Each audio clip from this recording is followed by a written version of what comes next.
YG12, YG12.com. Back another video blog. Late night, 8/16/08 now. We'll talk about something. We'll talk about my personal experience from 9/11/01, the day the towers came down. I live in northern central New Jersey. At that time in 2001, I was doing demolition. Me and a buddy Scott of mine worked for a family friend of ours, and very good people. And we were working doing demolition at a global port terminal in Jersey City, which is one of the biggest, if not the biggest, port terminal on the East Coast of the United States, or at least the biggest, right next to New York. You know what I mean? Fucking.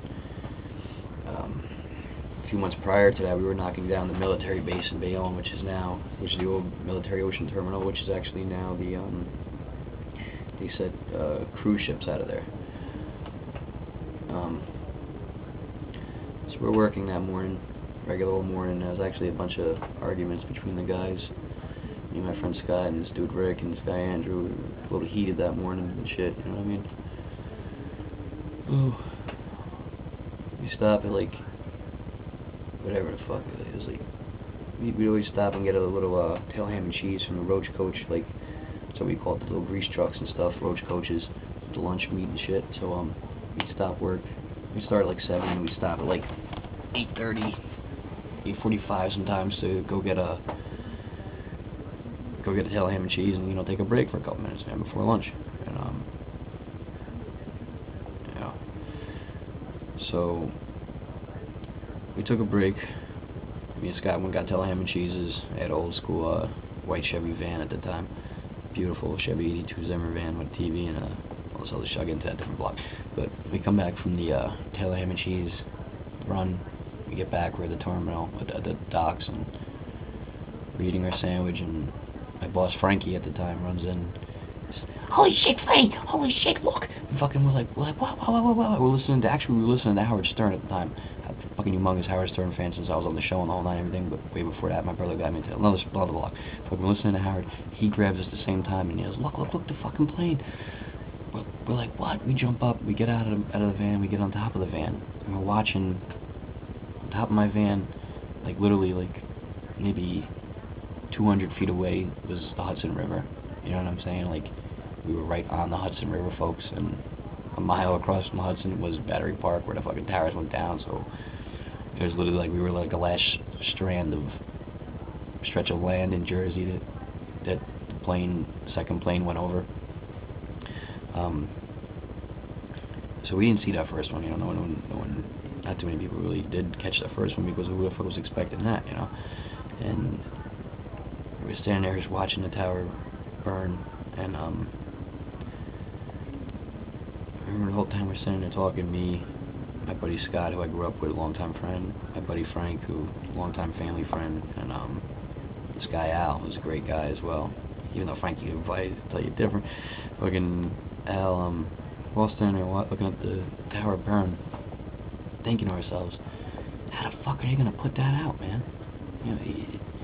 We weren't thinking terrorism or any of that shit. At first we said, well, first one hit, it was like, it was bound to happen sooner or later, you know what I mean? My father worked on the Twin Towers. He was a crane operator that helped put the fucking antenna tower on the tower. We got all these fucking coins and shit, like my family did.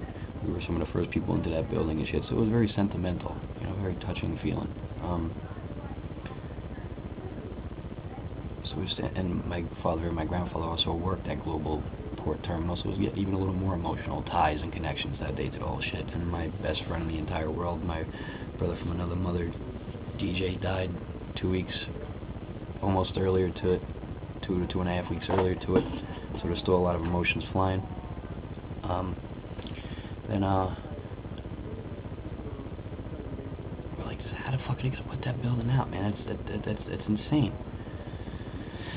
So, we prayed for the best, and said our prayers for the people in the building and the whole shit, and hopefully the sprinkler systems and the fire department can get that out, We're America, it's New York, it's Jersey, we could do this, dude, no problem.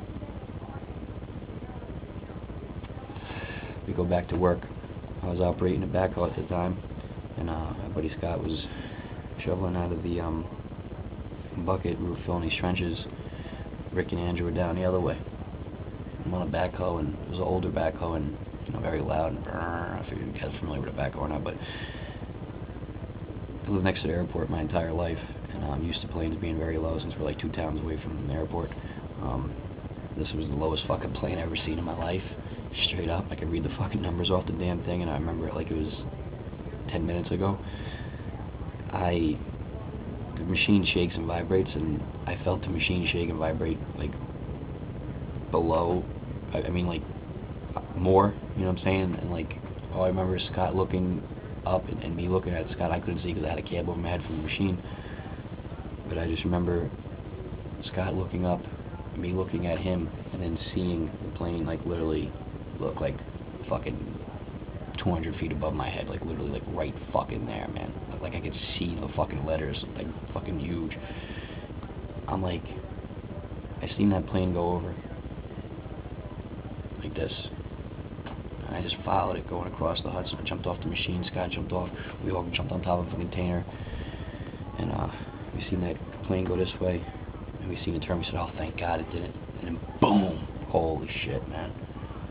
I'll never forget that fucking fireball that came out of that fucking building, and just thinking to myself, shit ain't right, man.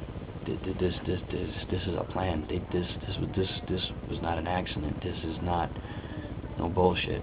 And then I remember a couple minutes later, hearing that or like right after, whatever it was, I don't remember. It was the Pentagon got hit.